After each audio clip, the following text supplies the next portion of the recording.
just don't want to be alive.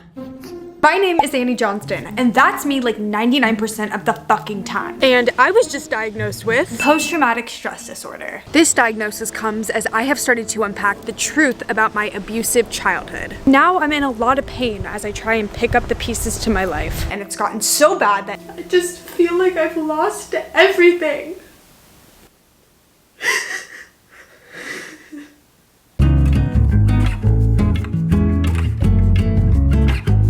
Ever since I've found out what it is that happened to me when I was younger, and I've been trying to process it, and I've just been feeling this, which I feel like is normal to feel this way when you find out something like that about your childhood that you just completely repressed. And I feel like a lot of the reaction that I've been met with to my processing of this, everyone has been turning to me like, what the fuck is wrong with you? But I'm like, there's nothing wrong with me. This is normal. Like, I should be feeling this way. I feel like I've lost everything.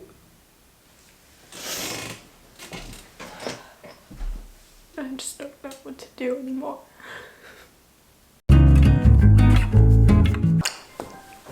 I look this pretty and hot.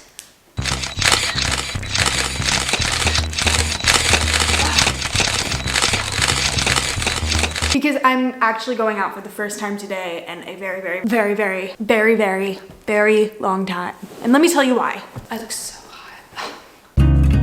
The reason I haven't been going out is for a couple of reasons. One, I fucking hate drinking. I hate it. I started drinking when I was 14.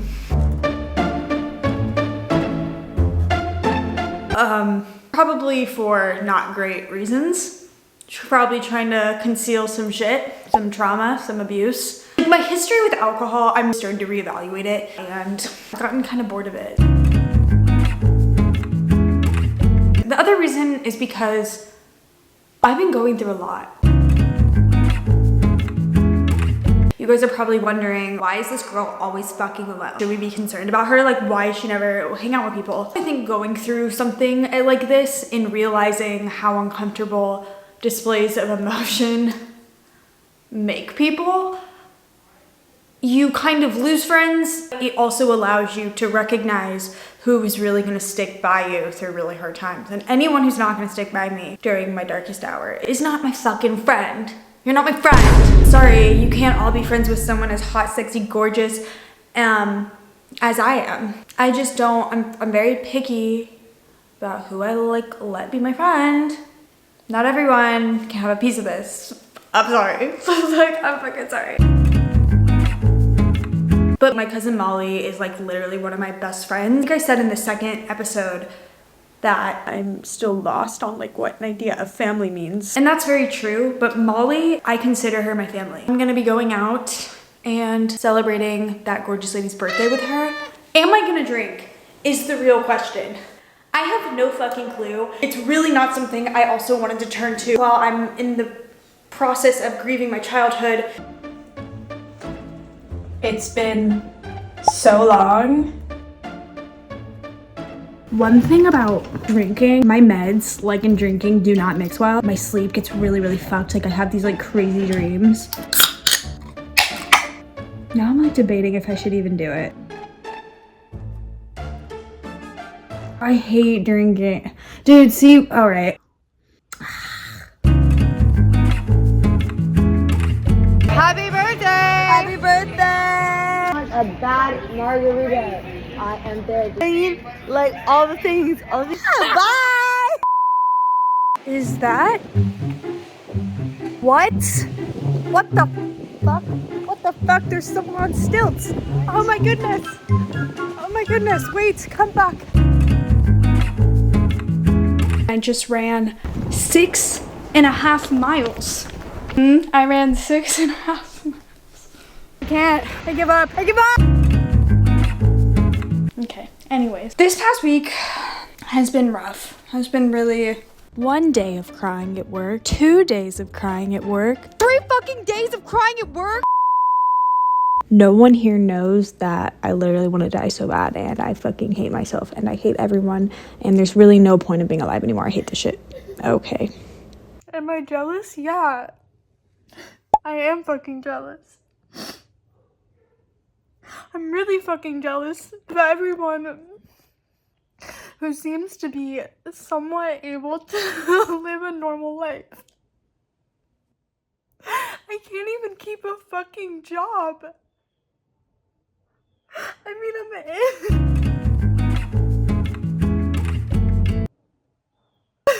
it's like even too painful for me to even try and talk about. And all I can think about is the fact that my mom put me around people who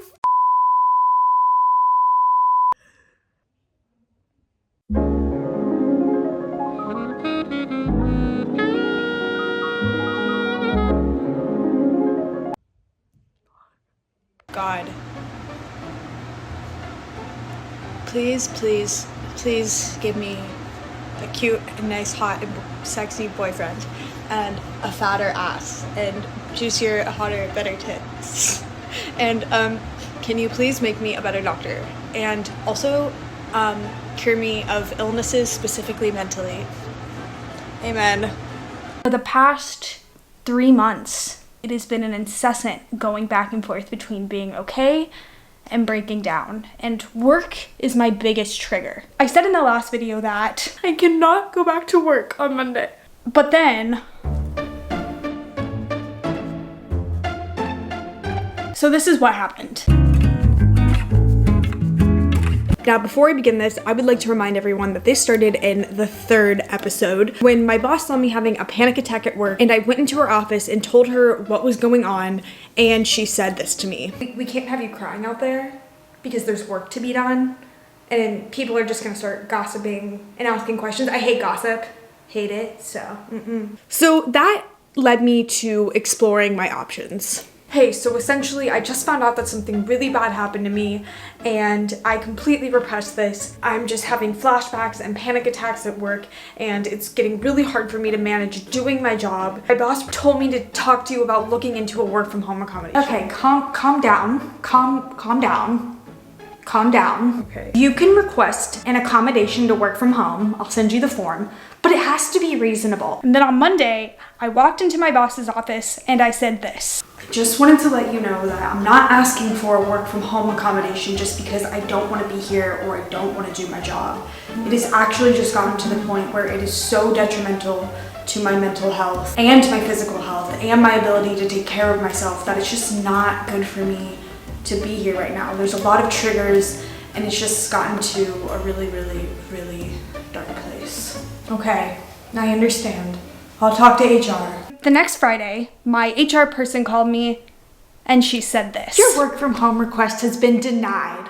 Have a good day. So yeah, there are days where I walk in there and genuinely I'm okay. But then there'll just be a day that like sets it off. And if I fall apart at work one day and I have to like try and conceal everything inside me and I'm just crying in the bathroom, then I go home, I'm exhausted, I let all of that emotion out, and then if I have to go back into work and be re-triggered, like it's a lot. There's a couple reasons why I genuinely felt so invalidated as a victim throughout this entire process. For one, my boss told me, you cannot be out in the office crying. She also told me that I shouldn't be sharing what happened to me with my coworkers. That really sucked. As someone with complex post-traumatic stress disorder, I simply cannot control the flashbacks and I cannot control the panic attacks. So hearing that was like, oh fuck, well what do I do? Now I do want to say that in reality, this situation is incredibly hard to deal with. And I'm not knocking them for that. I get it. Like this is one of those things that, how do you deal with this? I don't really know. But there definitely were flaws on their part. Their lack of communication, their unwillingness to help me find a reasonable accommodation if they didn't think that what I was asking for was reasonable. I know how corporate America is. Like, I don't know if I should be bashing the whole system right now about how we just place way too much emphasis on the type of work that we are expected to deliver at the cost of our health. If it's a conversation of not having enough paid time off. You know, there's so many things that I could be jabbing at that again are systematic issues and not things that are necessarily at fault to them.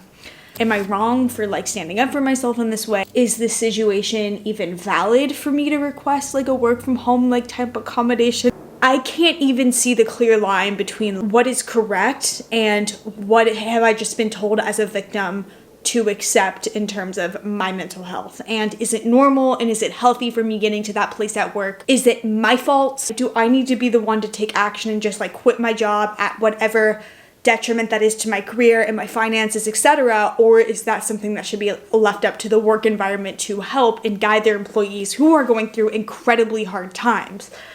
I don't know. Definitely is scary to like put that out for public consumption, because it like, I think people will look at me and being like, oh, you're just a fucking lazy ass bitch who doesn't want to go to work. Like, okay, like, you know, like,